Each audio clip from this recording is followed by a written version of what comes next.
and represented by Mr. DeGuerin, Mr. Chesnoff, Mr. Lewis, and today pro hac vice Ms. Childress and Mr. Garcia. I believe Ms. Ames is present also for the defendant, and Mr. Ray is excused, or is he on the line? He's excused, Your Honor. All right, I did excuse him. Your Honor, before we start, I know Before we, I'm sorry, for the people, we have Mr. Lewin, Mr. Balian, Mr. Milius, Mr. Miyata, and Mr. Henderson. Mr. Lewin. Yes, I saw at least 3 of our jurors that were outside, Your Honor. Just wanted to make sure the court was aware.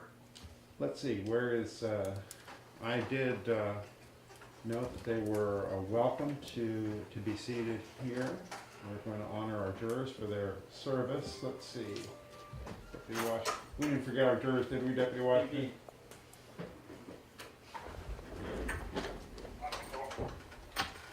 Are they able to come in?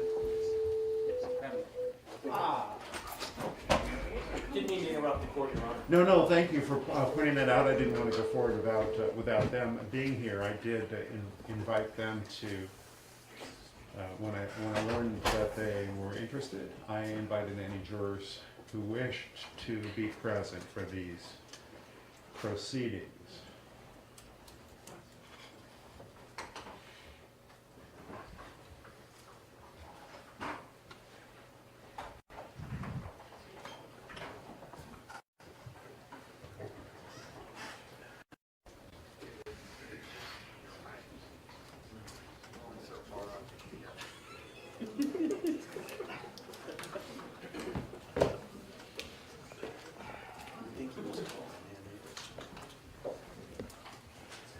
Here they come, tiptoeing through.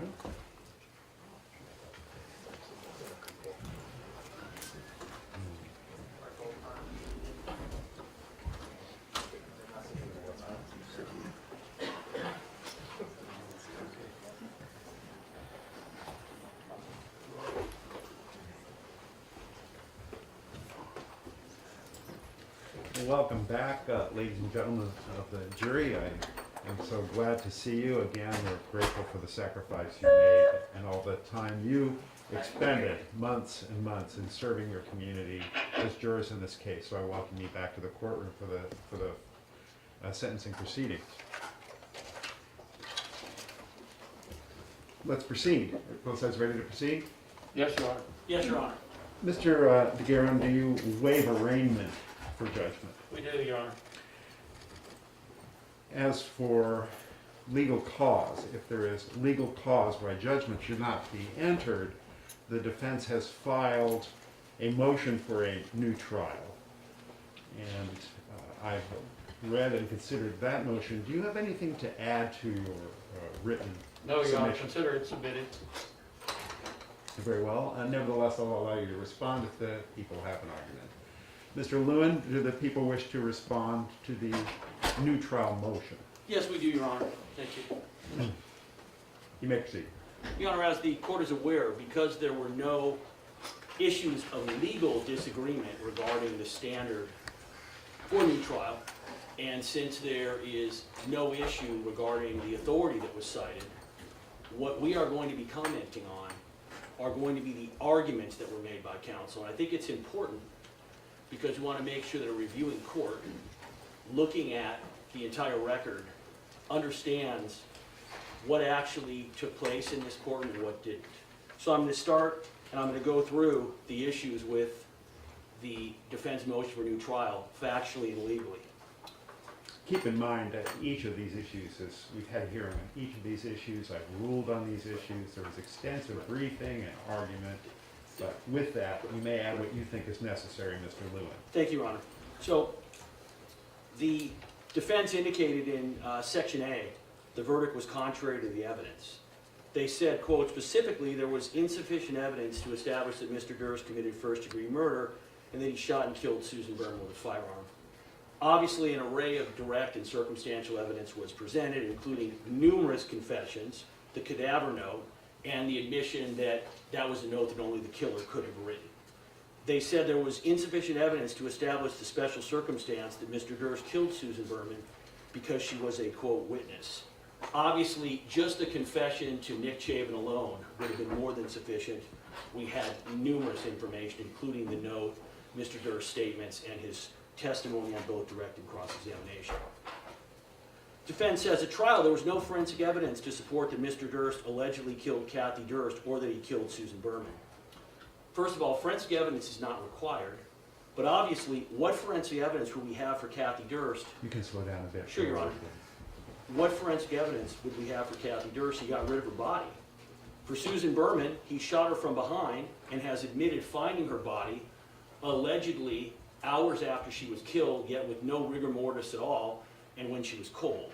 So the fact that there is no forensic evidence is really a red herring and an irrelevancy. He says, quote, moreover, it is respectfully submitted that there was insufficient evidence at trial to establish that Mr. Durst called Susan Berman to coordinate a stage call at Kathy's medical school and Dean Cooperman. Well, Miss Susan Berman told no less than 6 people who testified, plus Mr. Durst admitted on cross-examination he was aware of 2 other people that she told years earlier about this same evidence. In addition, the fact that there was no call, we know that Mr. Durst, by his own admission, was using payphones, and he also could have certainly contacted Susan Berman personally, so this is, again, another red herring. They say, quote, specifically, during the trial, Detective Joe Becerra testified, and then they have a bunch of citations to his testimony, which are either misrepresented or completely misplaced. I'm not going to go through even close to all that they listed. I will go through just a couple so that the reviewing court is aware of the flavor of what exactly they have alleged. They say at page 87 and 88, they cite the transcript. Furthermore, Detective Becerra testified that he found no evidence supporting that Kathy Durst died in a South Salem house or that Susan Berman helped provide an alibi for Mr. Durst. So when they say he found no evidence, what does that even mean? The evidence that was presented clearly demonstrated that Mr. Durst was responsible for Kathy's death. Whether that death was murder, whether it was manslaughter, whether it was even accident, does not matter. And this is a misplaced citation. He says, again in his motion, Detective Becerra further testified that he had not even reached out to Susan Berman to interview her, nor to any other law enforcement prior to her death. However, whether he called her is actually irrelevant because Susan Berman told Mr. Durst, which he admitted in prior interviews and on the stand, that Susan Berman had told him she'd been contacted by authorities and was going to speak to them. That is what signed her death warrant, and that's why he killed her. They say in their motion that the evidence at trial established that the lead detective in the reinvestigation of Kathy's disappearance, that's Detective Becerra, found no evidence to support that Mr. Durst killed Kathy Durst or that Susan Berman was a witness or assisted Mr. Durst in any criminal way. There was not a separation of evidence that was found by Detective Becerra versus evidence that was found by either the New York State Police, the New York Police Department earlier, Los Angeles Police Department Robbery Homicide Division during the reinvestigation. This is, again, a nonsensical and irrelevant point. They say, furthermore, the prosecution presented no evidence at trial which connected any weapon used in the murder of Susan Berman to Mr. Durst. Specifically, the alleged murder weapon was never recovered. Mr. Durst was never found to possess the alleged murder weapon, and the shell casing found in Ms. Berman's house did not match any other casing in the police system or any of Mr. Durst's firearms. Well, the evidence is very simple. Mr. Durst got rid of the murder weapon, the same thing that he attempted to do in Galveston, and the only reason they recovered it was because they got to the house because Mr. Durst was sloppy, and they located the gun in the trash. They go on to say that, quote, again, as this honorable court will recall, there was no forensic evidence at trial which established that Mr. Durst shot and killed Susan Berman. 1, forensic evidence is not required. 2, What forensic evidence would you expect to get when you come up behind somebody and execute them in the back of the head when there is no struggle? In addition, despite the defense arguments that there was no evidence of Mr. Durst and that, quote, no evidence is evidence, unquote, the problem is that Mr. Durst has admitted he was in the house. So the fact that we have no evidence that he was in the house certainly demonstrates that you cannot believe in any way, shape, or form that the killer, even if somehow they were not Mr. Durst, would have left any evidence in this scenario. They continue, rather, the evidence at trial established that the crime scene investigation was incomplete and flawed. Again, there was no evidence to support this. This is just a naked attack post-trial on the fine investigation done by the Los Angeles Police Department. If they had evidence of a flawed forensic investigation, we would have expected that to have been presented. It was not. Moreover, the evidence at trial established that individuals were able to access Ms. Berman's home even after her body was found. And they say, see testimony of Susan Berman and Paul Coulter. Now, obviously, the fact that people were able to access it after the murder is not a helpful scenario, but there's no indication whatsoever that that has anything to do with who killed her or with any of the forensic evidence or lack of forensic evidence that was found. The evidence also established, they continue, that Ms. Berman made up stories for attention, had enemies, and there may have been situations where she would open the door for a stranger. See testimony of Mel Kaufman. There was no evidence as to why Susan Berman would make up a story that her best friend had killed his wife. There's a lot of reasons why she would lie to protect him.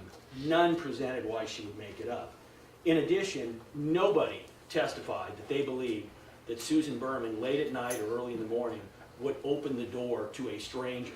And if you look at the clothing she was in, it appears that she was in her night clothing, that she had already changed for bed or had not changed back into regular clothes the next day, and was killed when she was in an extremely vulnerable position. They again say that rather than relying on forensic evidence at trial, the prosecution largely relied on witnesses who provided statements to law enforcement many years after Susan Berman's death. Again, what forensic evidence would you expect to have, especially when Mr. Durst now admits that he was there and found the body, and the idea that they relied on statements of individuals that occurred many years later. Mr. Durst himself contradicted his own lawyer's theory, the theories of his expert witness, Dr. Loftus, by saying that the witnesses were not lying, they were not mistaken, that Susan had originally lied. They say additionally, it is respectively submitted that the testimony of Mr. Durst did not establish that he shot and killed Susan Berman. I would simply say, Your Honor, other than a straight confession that he had done it, how exactly could his testimony have, quote, established that he shot Susan? What his testimony did was completely impeach him regarding every significant issue in the case. They say in conjunction with the cadaver note and his testimony, the evidence at trial only established his mere presence at the scene after he located Ms. Berman's body. So his, quote, mere presence, which he denied for 20 years, is incredibly incriminating, especially considering the absurdity of his statements, the fact that he wrote the cadaver note, and the fact that he has repeatedly said only the killer could have written it. Finally, he says that it should be noted there was no evidence found on Ms. Berman's computer which suggested that she was extorting Mr. Durst or that she helped cover up anything related to Kathy Durst. Well, Mr. Durst himself, the court remembers when we were discussing the November 5th letter, Mr. Durst himself, upon cross-examination, said, of course she's asking me for money. Anybody reading this would know that. Susie Berman was an intelligent woman. There's not an issue that she was blackmailing Mr. Durst. There's an issue that she was in a position of power. She had a secret. She was asking Mr. Durst for money. And at a point in time, he either got too tired of paying her or more likely was concerned that even if he did pay her, she would end up telling what she knew, something that she had been doing unbeknownst to him for the last 20 years. Section B says the court erred in deciding questions of law. They say the following. In addition to the insufficient evidence presented at trial, it is respectfully submitted that this honorable court erred in deciding questions of law and a new trial is warranted. They say they are not limited, but they discuss the following. The court erred in not granting a mistrial due to the extended delay in the trial between March 2020 and May 2021. On May 11, 2021, in denying defendant's writ of mandate and request for immediate stay, the Court of Appeals stated, and they didn't have to say this, quote, petitioner does not demonstrate that the respondent court abused its discretion, the standard, in denying his most recent motion for mistrial, or that he otherwise is entitled to extraordinary relief. Then they cited the same case that the court cited. The Court of Appeal, as this court is aware, generally simply says, this is an evidentiary matter, we're not going to hear it. But they literally in advance said, there's no abuse of discretion. That claim is meritless. They say the court erred in permitting the prosecution to introduce evidence related to the Morris Black case, including admitting the numerous photographs of the severed body parts of Morris Black. This has been a constant refrain from the defense. It ignores all the reasons the court has previously outlined as to why the evidence was admitted at trial. In addition, the defense does not address the March 26, 2021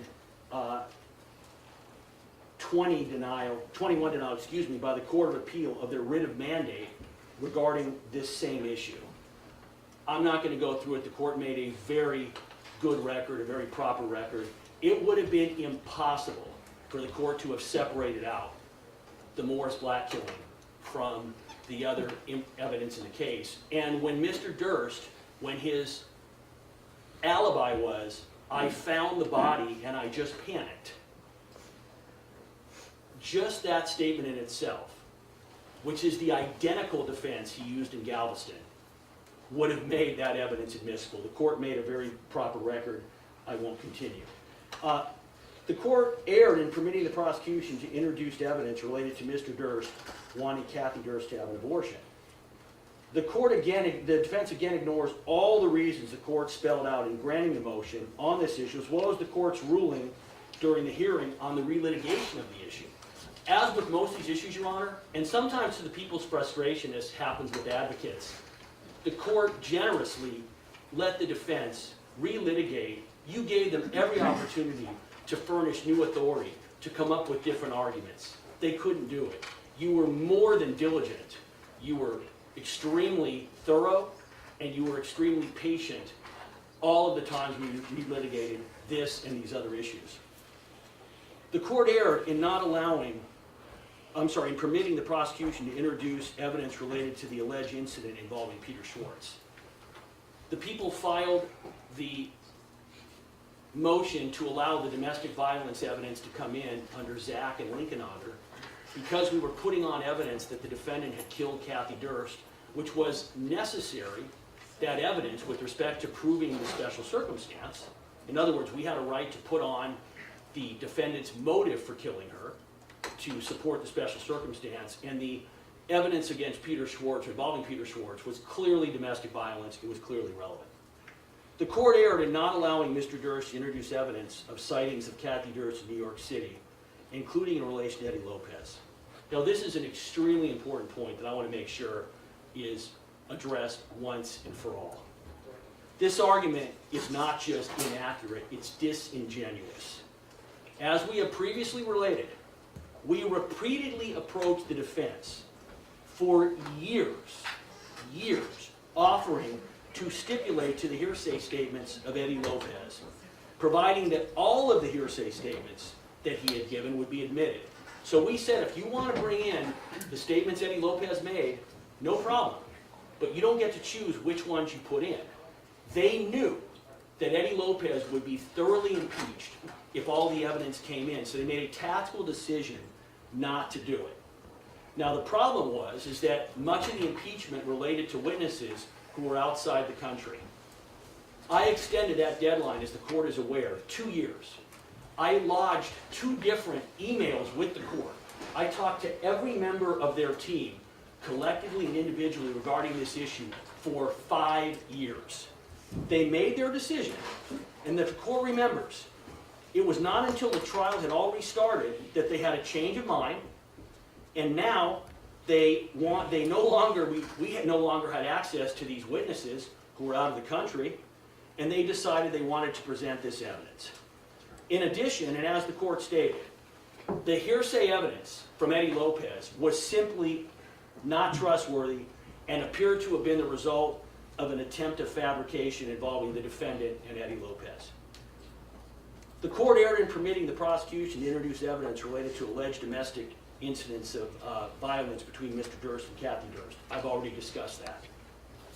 The court erred in permitting the prosecution to introduce evidence that Mr. Durst allegedly threatened his brother Douglas. We originally filed our motion on March of 2020. We filed a second motion subsequent to that. The defense never filed an opposition. And in fact, the authority that we cited, if the court remembers, the issue with Douglas Durst related to connecting up the threats he was making to Douglas Durst, saying he wanted to kill him, with the note he had written saying, "This makes me feel like I felt about, Kathy is making me feel," Douglas Durst is making me feel the way that I felt about Kathy. And circumstantially, when you again look at the calls that were admitted, that was evidence that he had in fact killed Kathy. They said that the court erred in permitting the prosecution to introduce evidence related to the interrogation in New Orleans after Mr. Durst was arrested. As the court's aware, this was an especially upsetting objection to me because they didn't just object to it. They said that I committed prosecutorial misconduct, that I was unethical, even though the law was very clear from the start. And I told them at the beginning, if you have legal authority, use it. If you're just going to get out there and try to say I'm unethical and that my office was improper, that's really not dealing fairly. They had no authority to support it. The court, as was expected, despite all the relitigation, properly let that statement in. The court erred in permitting the prosecution to introduce evidence related to the search of Mr. Durst's hotel room in New Orleans. They lost the 1538.5 motion. They never appealed it. They also lost the same motion in federal court. So in the end, that evidence came in because, as we are aware, when you look at inevitable discovery, an independent source, the evidence was going to come in whether there was a violation or not. The court erred in prohibiting Mr. Durst from presenting third-party culpability evidence. Now, at the time they filed their motion, which was litigated on December 2nd, 2019, their position was that Bob Durst had never been in the house.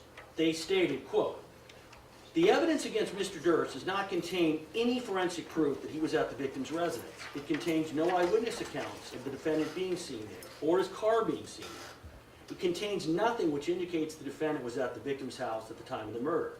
3 weeks later, as the court's aware, they changed their position and stipulated that, in fact, no, he was in the house and he found her body.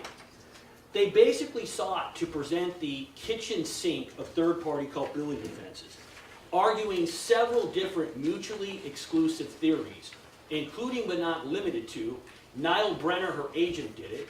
She was killed by the mob. She was killed by her 90-year-old landlord. I could go on, but it's pretty clear. The court erred in denying the request to recuse myself because I was a witness related to evidence presented at trial. This was litigated. It was an unsupported motion to begin with. Everything was taped.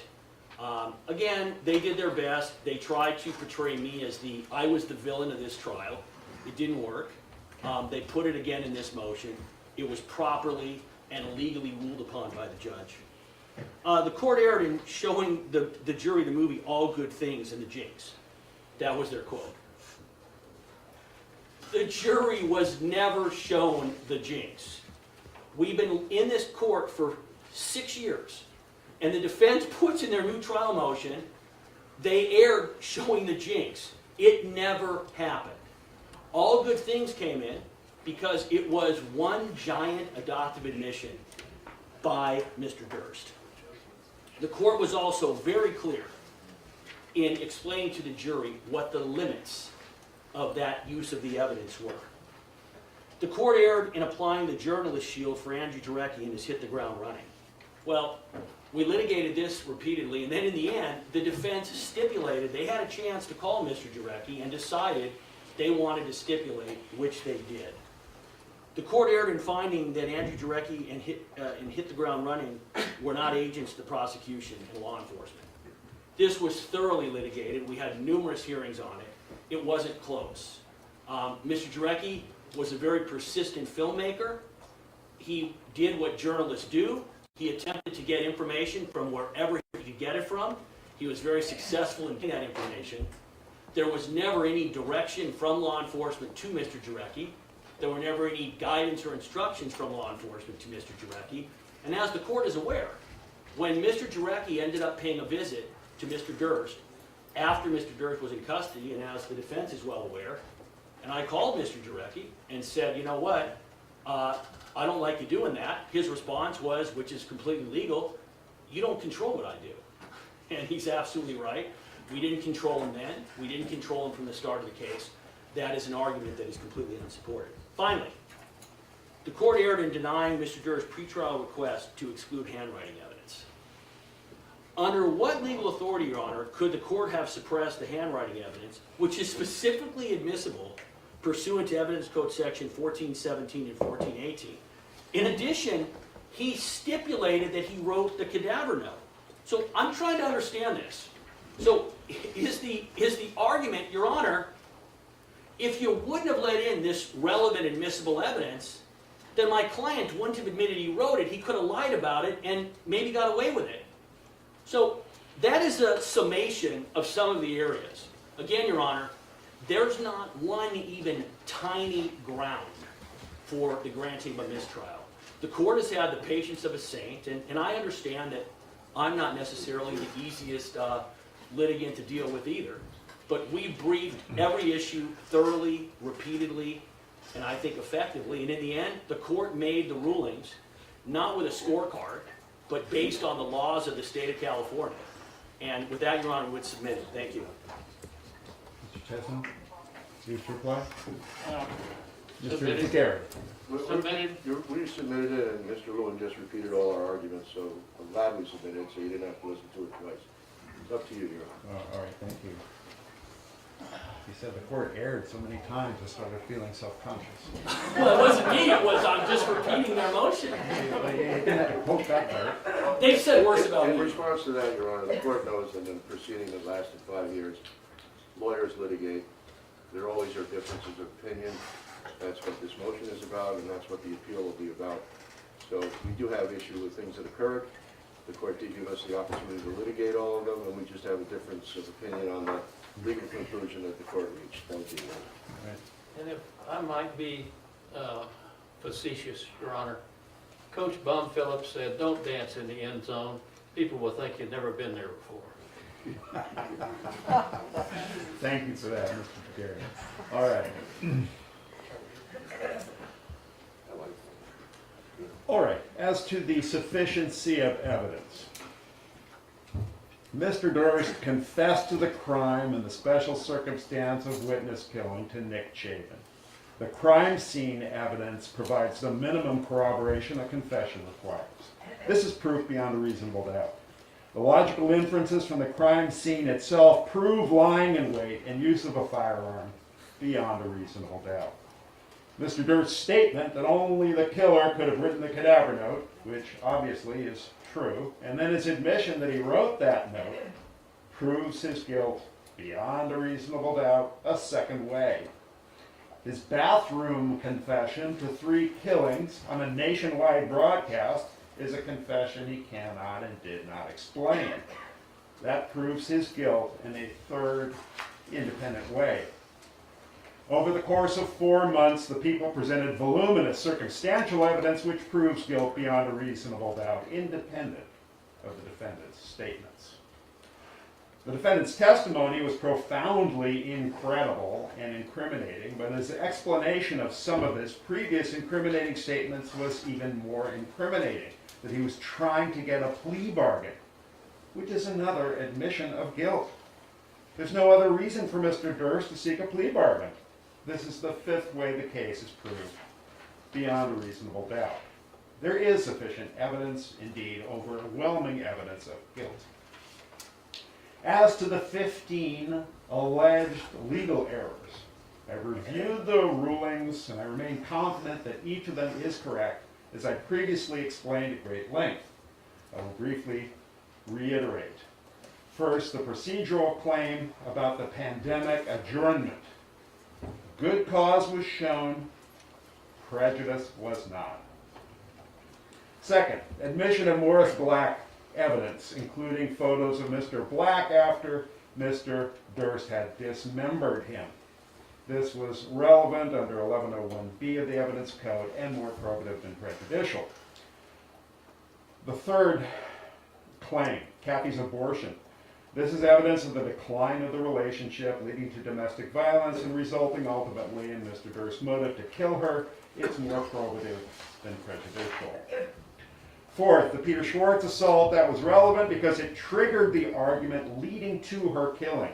It's a form of domestic violence admissible under 1101B. It's more probative than prejudicial.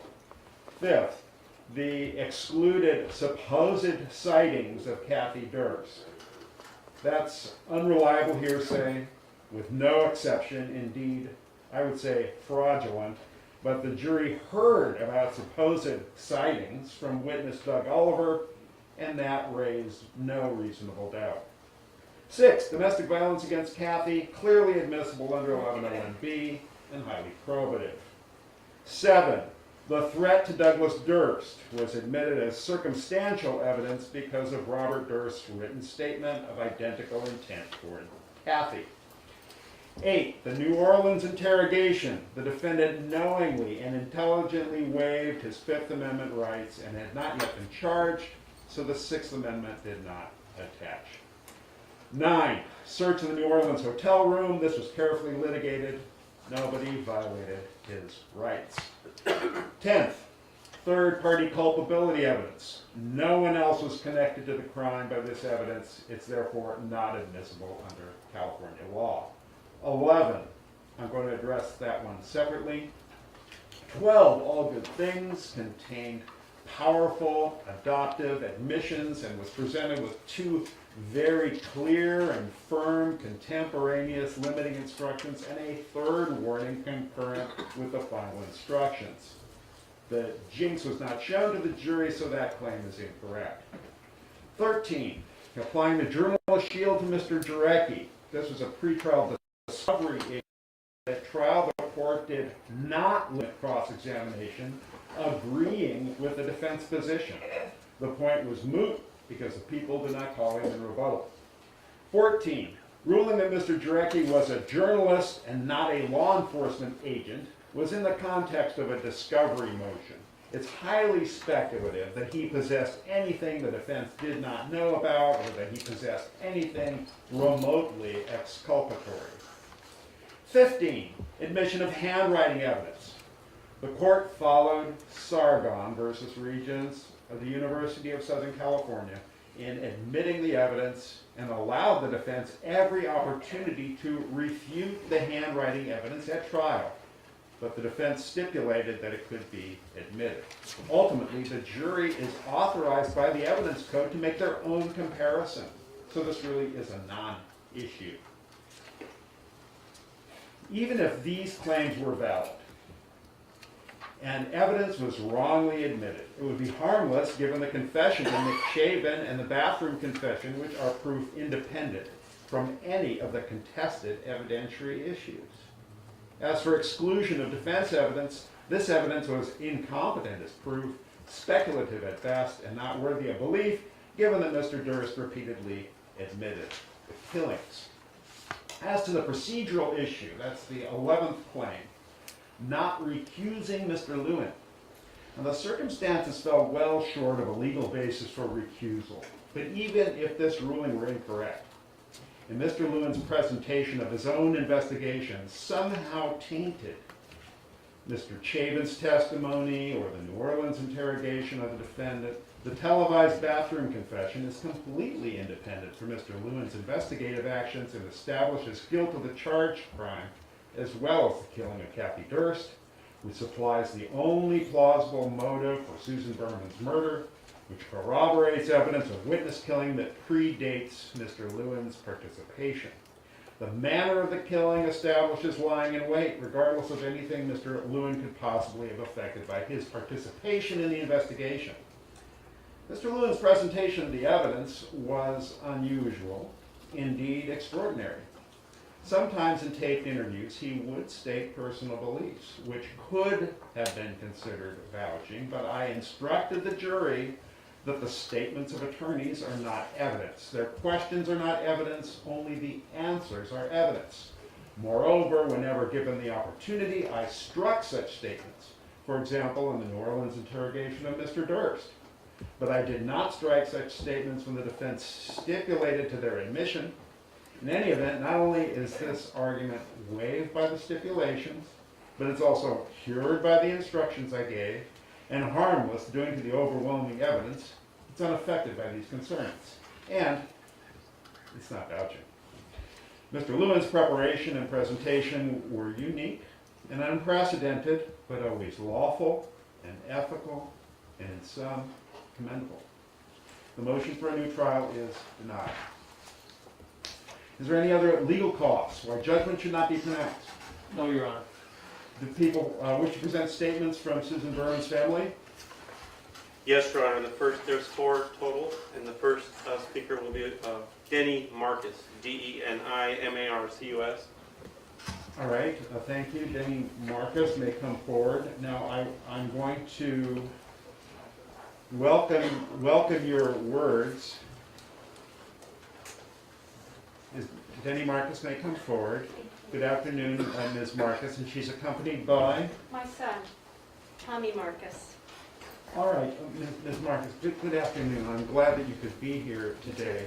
And I want you to know, there are some ground rules. And this is a time for you to address me about what happened and how this may have affected you. This is not an opportunity for you to speak to Mr. Durst.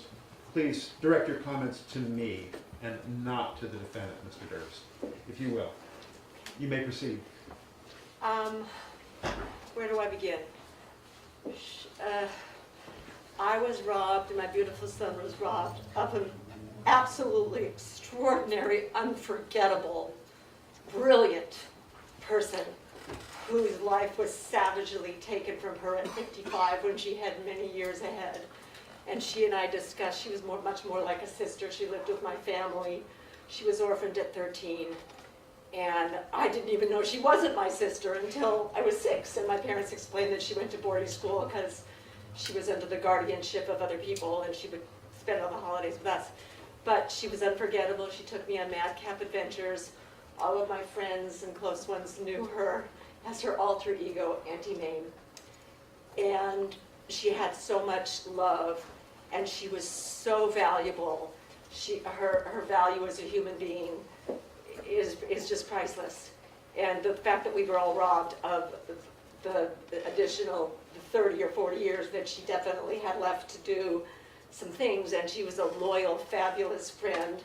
And that, and at the end of her life, as the regressions and the memories came up, the phobias got a little more pronounced, but God bless her, she used them. She used them in her manuscripts and in her pitch meetings, and she kept trying, and she never gave up, even when life became quite dire.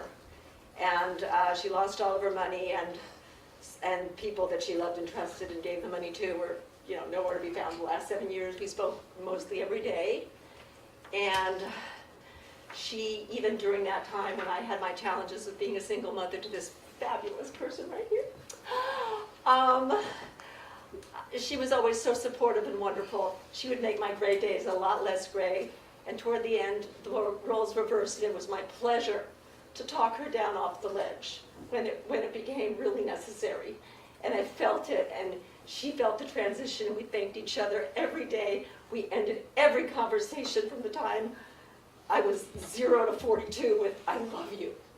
And she was just so valuable and fabulous, and such a loss to so many people, and she's undeniably unforgettable. And always will be. I think about her every day, I miss her every day. I still speak to her. Um, and when I have had challenges over the years, you're wonderful, honey, but being a single mother is difficult. I always go to, what would Susie tell me to focus on? How would she help me pull myself up and out? And it always came through. I always remembered. Elephants get their memory from me. And I remember practically everything every conversation we've ever had. And I love her, and I will continue to love her with every breath. And Tommy, we come from a very colorful family, and the book she wrote as a love letter to our colorful family, easy to read. It's a very easy read. It's still on Amazon. And her narrative and the way that she wrote and the way that she spoke and her articulation. And if you look on YouTube, you can see some of the interviews she did about Las Vegas. She did love letters to Las Vegas and her surroundings. She had Liberace's belt from her birthday party where he sang. She had a very colorful life, and she shared it with me. I've shared it with this guy here. This guy here never, he lost her at 4, but she always told him she was his Aunt Susie, and she was prideful about it, and she always entered the room boisterously and loudly with that wonderful high-pitched voice and her beautiful signature look with the shiny black hair and the bangs and the black eyeshadow and the lipstick. I can see her clear as day. And I know she's here. I know she's got her hand right here. She's on my shoulder. And she knows that I would do anything for her in this world or beyond it. And I just love her. And I also want to say that hate was never in my wheelhouse or hers. And for that reason, I will never hate Bobby because she loved him. And I will just live with it, with the memory, and have that as a big part of it, because hate cannot enter my life no matter what. And she made sure that I always knew, no matter what, hate serves no purpose. And it's what occurred, and the reason that she's not here, and why beautiful, sweet Kathy that I met very young and saw her transition into somebody angry and frightened, just really shows me that the unnecessariness of this is the biggest loss to all of us. And I'm sorry for the McCormacks as well. I know that they're in pain. And I just want to say that all of us that knew and loved her were benefited and are benefited from having her as part of our lives. And she's still a big part of mine. Thank you. And Tommy's. Thank you so much for listening. Thank you. Thank you. Okay.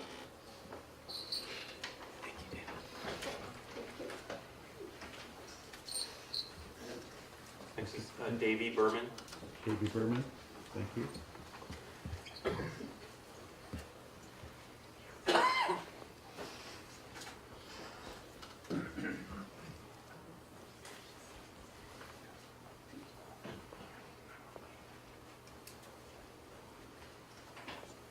Good afternoon, Mr. Berman. Welcome to our court. I'm interested in what you have to say, and make sure you speak to me. Address your comments to me. You may speak as slowly as you wish, and you may speak. Well, first I want to thank the judge, the jury, prosecution for their due diligence and sticking with it for such a long trial. And this morning I went, excuse me, Take your Would you time. like a chair? It's okay. I visited her and told her she could rest easy.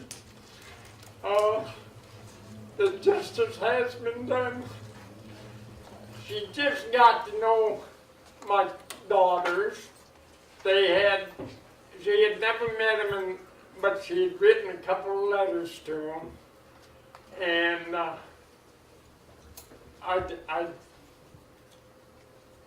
her and I always had a special bound. And I'd like to say I talked to her and told her she could rest. And I'd like, can I say something I'd like Durst to do? You may say what you wish as long as you address it to me. I'll address it to you. He should let us know where Kathy's body is so her family can get some closure. And that's about it. Thank you, Mr. Berman, for sharing your comments. Mr. Berman's daughter, Grace Berman.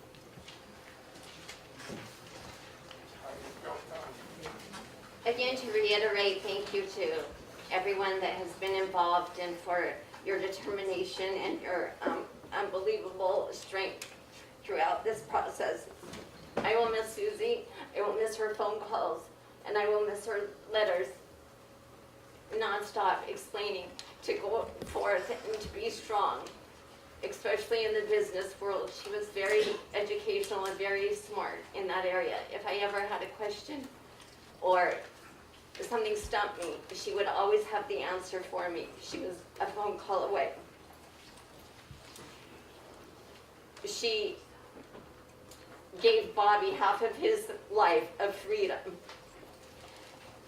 And that came at a cost of her life. In life, he tortured her when she was alive, mentally, emotionally, and financially on a daily basis. When she decided to get on with her life, that was just too much to bear. And unfortunately, a beautiful person had to take the brunt of that.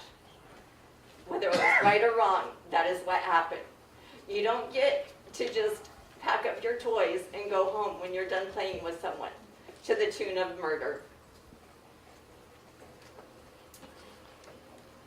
I don't expect ill will. Matter of fact, I would like Bobby to live many, many years. To be on record for the longest living predator ever. And with each breath between, from right now on, when you breathe in, you will hear Susan. When you exhale, you will hear Berman. And the ringing in your ears may never stop. Again, I thank you, and we will miss her. I appreciate that, thank you. A fourth speaker? Finally, we have Sareb Kaufman.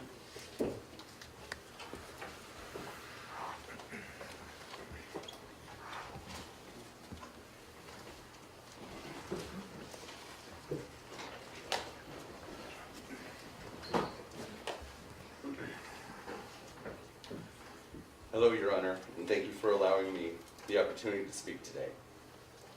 The question we are meant to tell you about here, what Robert Durst's actions have cost us and what would be an appropriate sentence, is very strange and almost impossible to contemplate, much less describe how I feel and what this has cost me in my life. What would my life have been if Robert Durst hadn't murdered my mother? I could spend the court's valuable time describing the quarter of a century before Susan's murder, the before, during, and after our lives together, the dreams, hopes, plans, and efforts we were in the process of working toward. You may slow down. I want to hear every word. How we were all working hard to improve our lives after the unbelievable disaster that had devastated us. I could tell you how every plan, all the work, every choice, and seed planted for a better future were completely ripped away. Then I could articulate how the options, much less the choices, dried up.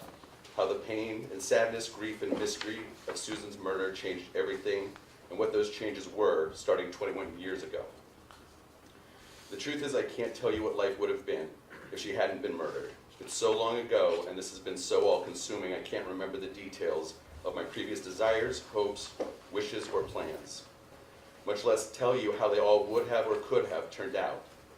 All I can say is at 47, I'm still in the same type of job, never advanced, no wife, no children, and almost no family because of what Robert Durst has done. How do I describe what I lost in Susan when it was something I never had before and barely had a chance to appreciate? I have no desire to, but all I can attempt to tell you is what life has been since my mother's murder.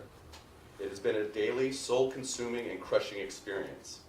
Since my mother's murder, there has not been one day that I've not lived that this has not been at the center of every thought, feeling, choice, or breath I take. I have not had one day off in almost 21 years from the absolute destruction, grief, or pain that this has caused me. My mind, body, and soul tortured by the effects this has had on me every second for 21 years, and likely to go on the rest of my life. I go to sleep angry, wake up angry, eat and drink angry.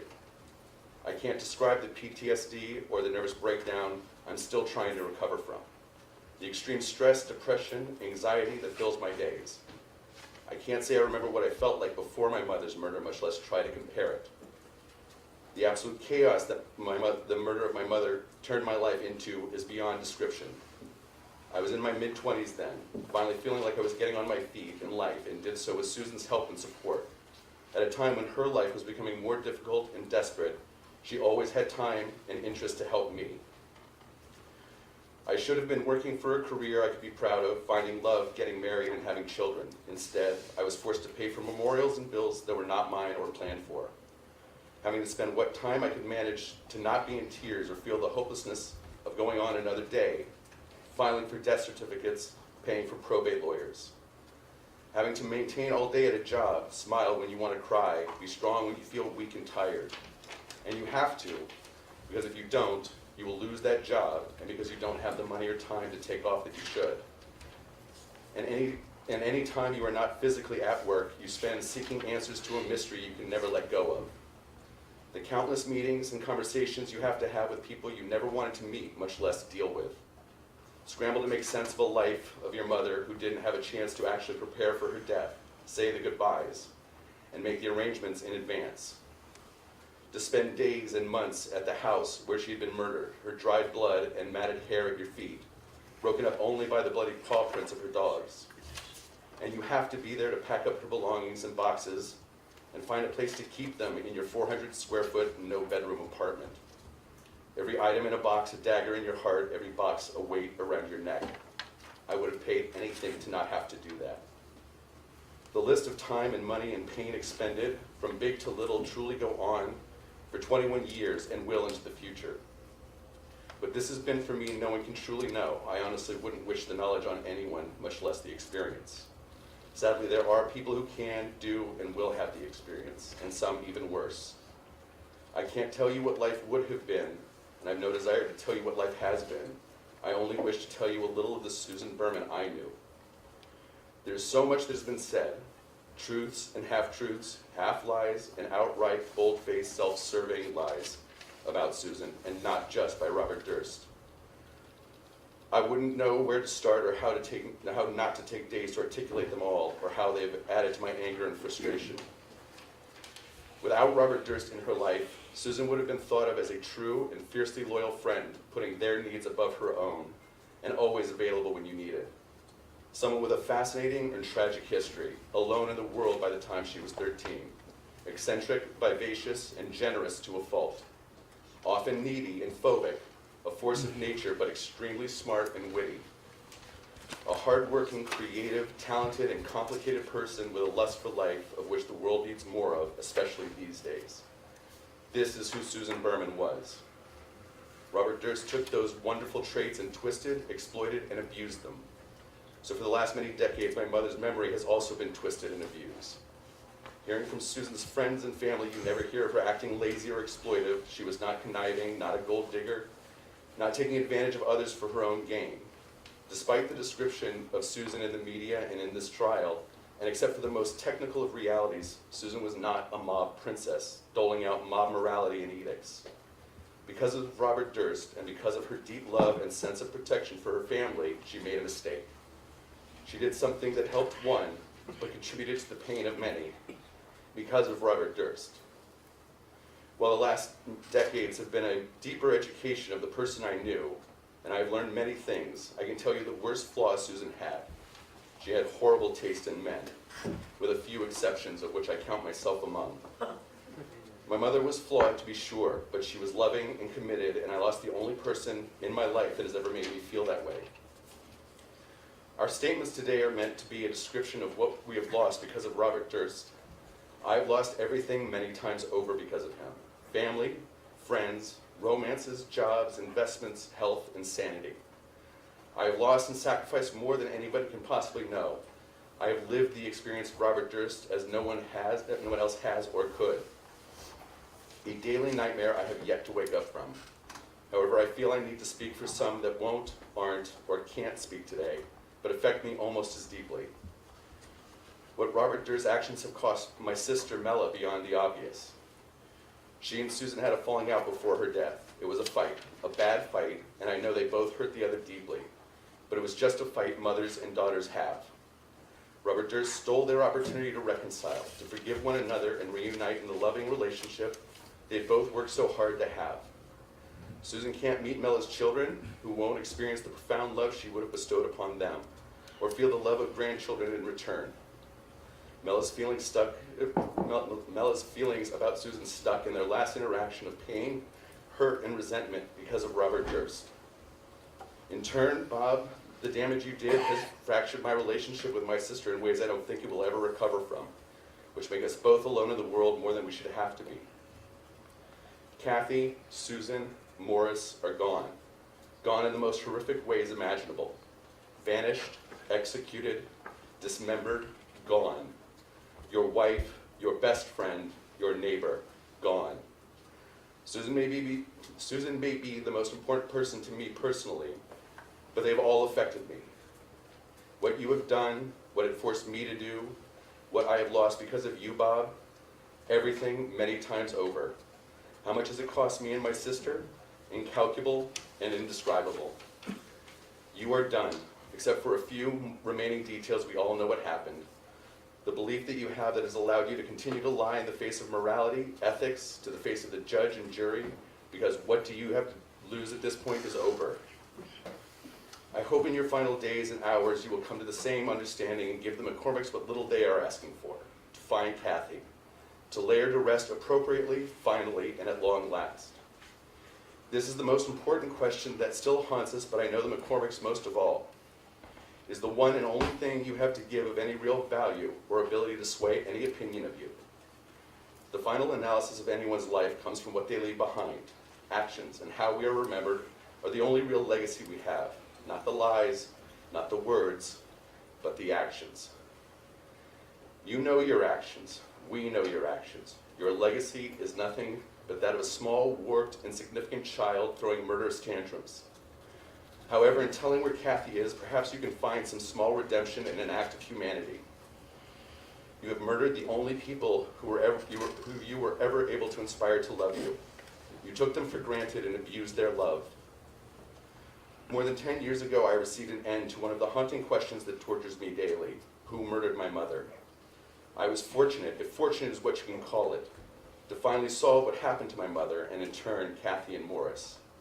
I was able to lay Susan to rest and know where to find her. I can't imagine the pain of 40 years of not knowing. So I ask this on behalf of Kathy and the McCormacks and in Susan's memory. I ask for what small and I'm sure insignificant apology I can offer to the McCormacks on Susan's behalf for the part she played in their continued pain. I ask this in Susan's memory and on behalf of a part of you I hope truly doesn't want to be seen as the monster you are seen as now. There's no amount of money you can pay and no amount of good deeds you can do to make up for what you have already done. Any hope you have, any hope of any kind of redemption you can find is in letting them know where to find Kathy. I don't know if I really feel like justice is being served today or even can be. Robert Durst was born into a life of luxury, and at every option in life, every opportunity, choice after choice, he has been able to do what he wants for almost 78 years, but that wasn't enough for him. The great wealth of his family wasn't enough for him to not steal from others. The unlimited opportunities he had were used only in the most self-serving ways. The ease of his life, never colored with humility, decency, or charity. His wealth and luxury were used exclusively to serve his darkest selfishness. We are speaking, Your Honor, so that you can get a glimpse at what Robert Durst's actions have done to us, so that you can come up with a proper and fair sentence. But what sentence could be fair? He has lived his life of luxury and freedom. I can't imagine proper recompense. There's no good deed he can do or time he can serve, even if he had another 100 years of life left. The scales of justice can never be balanced. For whatever time he has left, he will live cared for, paid for by all of us, until he dies, most likely in bed, as comfortable as we can make him, as in an enlightened society. Yes, he deserves the verdict of guilty, and yes, the absolute maximum sentence the law can issue. Yes, it is just, yes, it is correct, and yes, it is about time. But I don't know what sentence you can deliver that would feel like justice. Another reason for our statements is so that Robert Durst might get a sense or feel in some small way our pain. However, Bob is a sociopath and narcissist in the extreme, and I've known many, my father among them. And rule number one is you do not let the narcissist know that they or how they have affected you.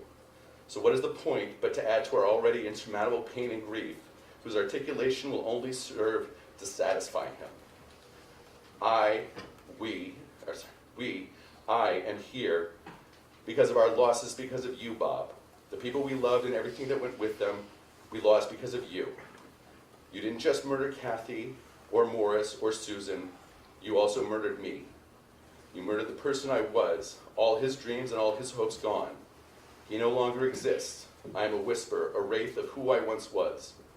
My mother's murder and the events of the last 40 years will never leave me.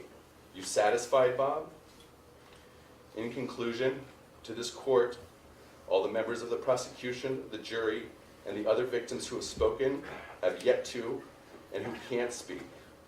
To all our loved ones here and departed, I love and thank you for this opportunity, but especially to Susan, my mother, whom I owe everything to.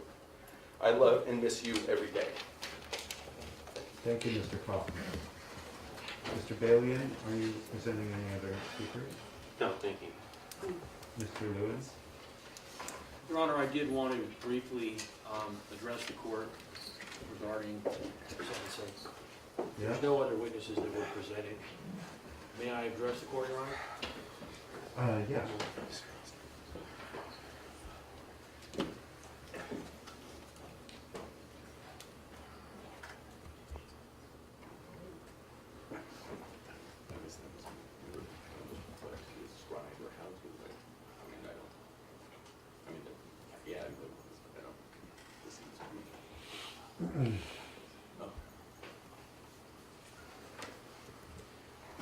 Your Honor, I understand that this is a sentence that is life without the possibility of parole. And I think it's important that it be understood that in putting on this trial, it involved flawed people. It involved flawed victims and flawed witnesses. And in presenting the evidence that we presented regarding what Susan Berman did, and the evidence is very clear that she certainly assisted Bob Durst with covering up the killing of his wife. But first, I think it's important to understand that very likely, and the evidence would suggest, that Susan Berman did not cover up what was described to her as a murder. Susan Berman, very likely, as she said to one of her close friends who testified at trial, Bob Durst likely said to her that this was some kind of accident. False, not true. And Susan Berman, loving Bob, believing Bob, trusting Bob, and wanting to believe and trust him, decided to help. So I think it's important that although we needed to understand as lawyers and as jurors what Susan had done, the idea that she knowingly covered up a murder. I've spent a lot of years looking at all the evidence in this case. There is nothing that leads me to believe that Susan Berman was knowingly doing that. In the end, she made the mistake that many other people did in Bob Durst's life. They believed him, and she believed him. And I think it's also important, I've had a unique opportunity in this case to have worked on it for many years, to have interviewed Bob Durst back in 2015 in New Orleans, to have been a part of an incredibly long cross-examination here at trial. And it is our hope that at this point in time, Mr. Durst is certainly never going to see the light of day again. And all we can hope, Your Honor, is that in listening to the passionate statements of the people that he's heard, that maybe he says to himself, you know what, I'm old, and I don't know how much time I have left, and I want to actually do something selfless. I want to do the right thing and admit what happened with Kathy, what he did with her, what happened with Susan, what happened with Morris. Yes, there's a conviction. Yes, the jury found that Susan was killed because she was a witness to Bob Durst's concerns that he was going to be prosecuted for Kathy's disappearance and death. Yes, we've proven, I think very compellingly, that he murdered Morris Black, that it was not self-defense or accident. But until and unless he decides that he's willing to actually say what happened, no one will have the answers. There's very little he can do for anyone now. That's the one thing. I tried when I interviewed him in 2015 to appeal to any part of humanity that he might have. I tried when he was on the stand to do the same thing. And I'm just hoping that maybe today, maybe listening, maybe understanding that he's old and he's going to have to, at some point, maybe in the not distant future, to face whatever is next. And that maybe he'd like to do it with as clean a conscience as he can. So I'm hoping, Your Honor, that maybe today, maybe we'll get some answers that we haven't gotten so far. I want to, on behalf of the Durst prosecution team, the Los Angeles County District Attorney's Office, I want to thank the court, first of all, for a very difficult trial, for an incredible amount of work, for going through, hearing hundreds of motions. You hear, there are commentators out there who have their opinions. They don't know anything about the case. They don't know the work you've put in. They don't know the amount of litigation that we've had.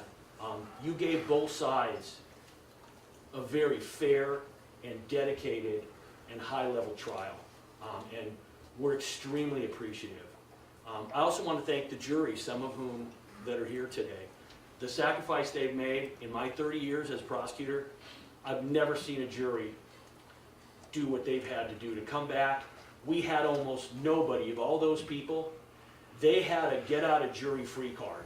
They could have come back and said, you know what, I can't do it, I'm sick, I'm scared, I have issues in my life, and all of you, there are two, I hope they're spouses or there's been a jury switch. There are two I didn't recognize. Wait a minute, you weren't on this case. Okay. I'm really slipping. We want to thank all the sacrifice. And I'm glad there's some spouses here because I know that it was difficult for people in your lives. I've had a chance to speak to some of you since the trial, and I can tell you of all the juries that I've picked in my career, you guys are really, really special, and we are incredibly appreciative for all of the sacrifice. And that again goes to the court staff as well, Your Honor. Again, I want to thank the court for everything it's done and for this trial. Thank you. Thank you, Mr. Lund. Will there be any statements in mitigation?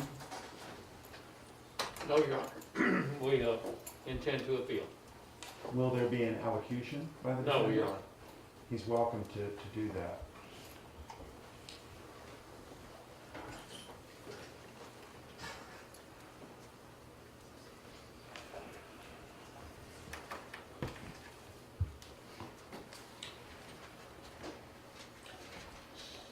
As Susan Berman's family has reminded us and described for us in a way that we couldn't have known without them addressing this court, Susan Berman was an extraordinary human being. I personally wish I could have known her. I feel I got to know her vicariously far too late and under terrible circumstances, but she was an extraordinary human being. And killing her was a terrible loss to our community. This is indeed a horrific crime. This crime was a witness killing, and a circumstance of that crime was the denial of justice to the McCormack family. And they suffered terribly due to Kathy's killing and saw her maligned and denied justice. And that's because the killing of Susan Berman foreclosed any chance of vindication. It's a witness killing circumstance, and the witness who was killed was Susan Berman. So that circumstance of the crime is a special circumstance which, in this case, as in any other witness killing, but in this case perhaps more than other witness killings, was a tremendously aggravated and awful, disturbing crime.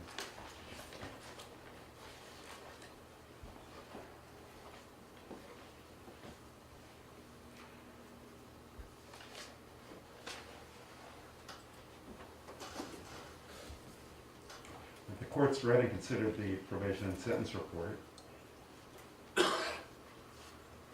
and has considered the statements of witnesses, statements of counsel. The court's aware of the facts and circumstances of the crime. As to count one, the first-degree murder of Susan Berman, with a special circumstance of intentional killing of a witness pursuant to 190.2810 of the Penal Code, it's the judgment and sentence of this court, Mr. Durst, that you be imprisoned in the state prison for the term prescribed by law, that is, life in prison, without the possibility of parole.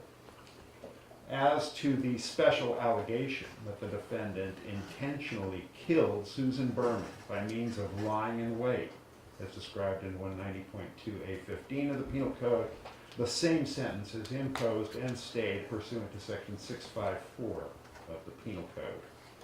As to the allegation that the defendant personally and intentionally used a firearm in the commission of this offense, causing great bodily injury and death, pursuant to 12022.53D of the California Penal Code, the court imposes a term of 25 years to life in prison, consecutive. Sentence for the allegations under section 1202.53B and C are stayed pursuant to section 654.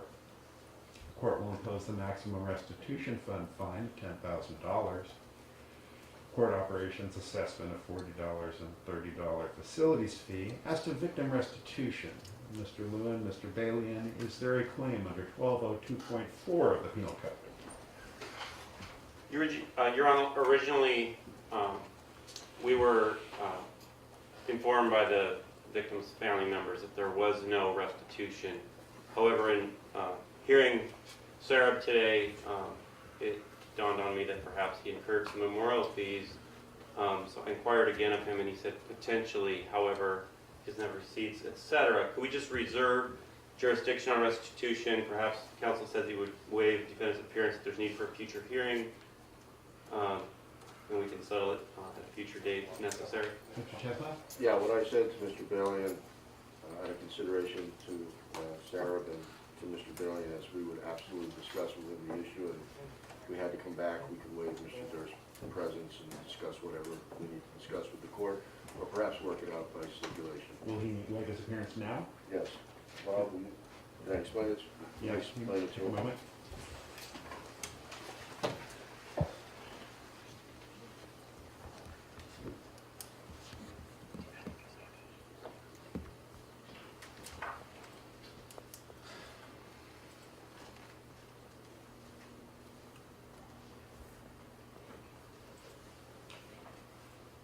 The court will order restitution under 1202.4F of the Penal Code, subject to a hearing to identify victims. At that hearing, the court will reserve jurisdiction and the people may calendar such a hearing.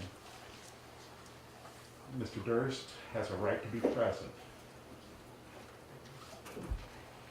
He may waive that right and allow his attorneys to appear for him in any such hearing, should it be calendared.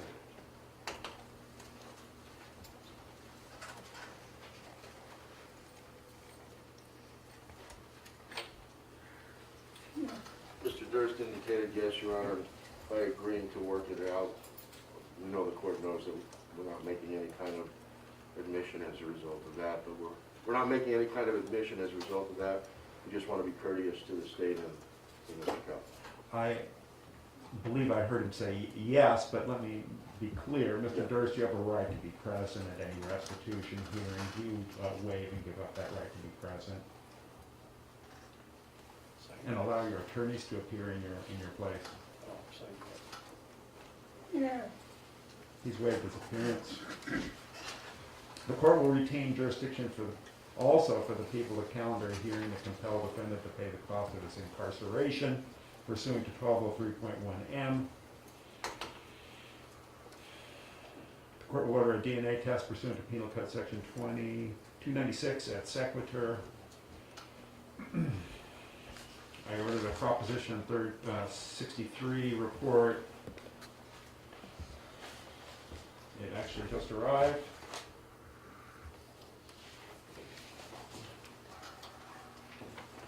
Mr. Durst was given an opportunity through counsel to complete such a form. He did not, and nevertheless, the probation department has indicated he has no firearms. Obviously, that's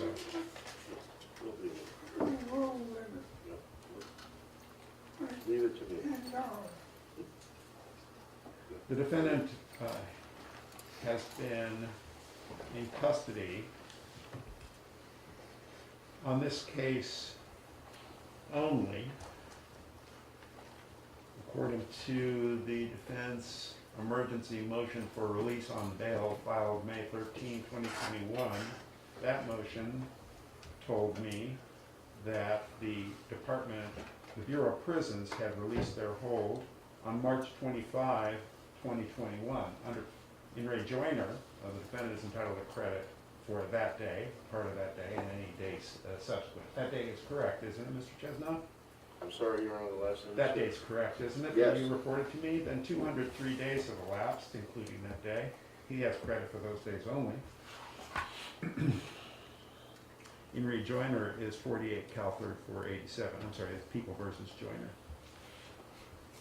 No parole admonition is required because there is no possibility of parole.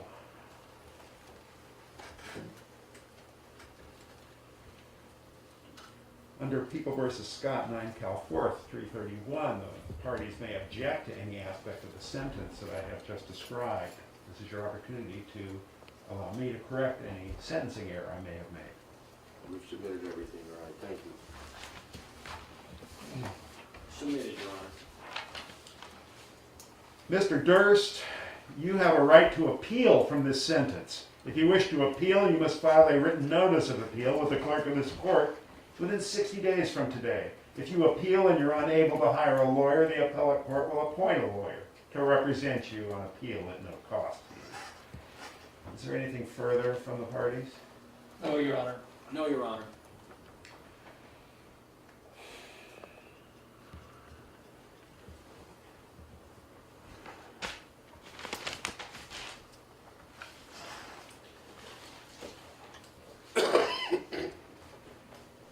Once again, I'm grateful to our jurors, without whom justice could not be done in this case. We could not have had a resolution one way or another without you being here and giving so much, giving so generously of your time and of your lives to participate in this. My gratitude is endless to you. I'm so grateful to you. And to the attorneys, it's been an enormous privilege to behold the presentations you have made. Obviously, it's a rare occasion for a judge to be able to hear such an extraordinary case, an extraordinary presentation by counsel. You, each in your own way, impressed me with phenomenal, unbelievably wonderful work. So thank you for your hard work. Again, to the families, it was very important for me to hear from you, and I know I did not hear from the McCormack family, but I am aware of the disappointment you've felt and the heartbreak you've suffered, and I know that the members of Susan Berman's family also spoke to that heartbreak which you shared. You have that bond, and I just wish you peace going forward from this event, from this trial. Very well. Defendant Robert Durst is committed to the custody of the sheriff for delivery to the Department of Corrections forthwith. Department 81 is adjourned.